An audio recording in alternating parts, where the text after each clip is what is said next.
नानांची आणि माझी जेव्हा पहिल्यांदा भेट झाली, तेव्हा त्यांनी आमचं बोलणं झाल्यावर मला एका बाजूला नेलं कोपऱ्यात आणि मला म्हणाले, "काय रे, तुला मामांनी कुठला अभ्यास सांगितला?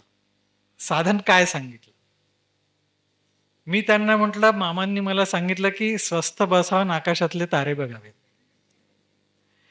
त्यांनी माझ्या हातावर टाळी मारली नानांनी. "काय बोललास?" म्हणाले. "अरे हेच आलंय सगळीकडे," म्हणाले. "आम्हालाही तेच आलेलं आहे. हीच परंपरा आहे," म्हणाले, "आपली." म्हणजे या सगळ्यांपाशी एकच होतं. त्यात वेगळं काही नव्हतं. काळाचा महिमा असा विचित्र आहे. या कलीच्या प्रभावामुळे प्रत्येक संप्रदायामध्ये स्वयंघोषित मंडळी तयार झालेली आहे.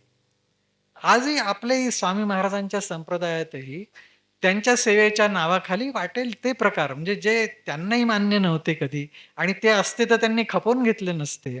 असे वाटेल ते प्रकार जे संप्रदायाला धरून नाहीत, असे सर्रास चालत आले. स्वामी हो म्हणून मोठ्याने ओरडणं, मुजरा करणं, कुठनं आणले हे प्रकार यांनी माहीत नाही. हे स्वामी समर्थ संप्रदायाचे नव्हेत. ही पद्धती त्यांची नव्हे.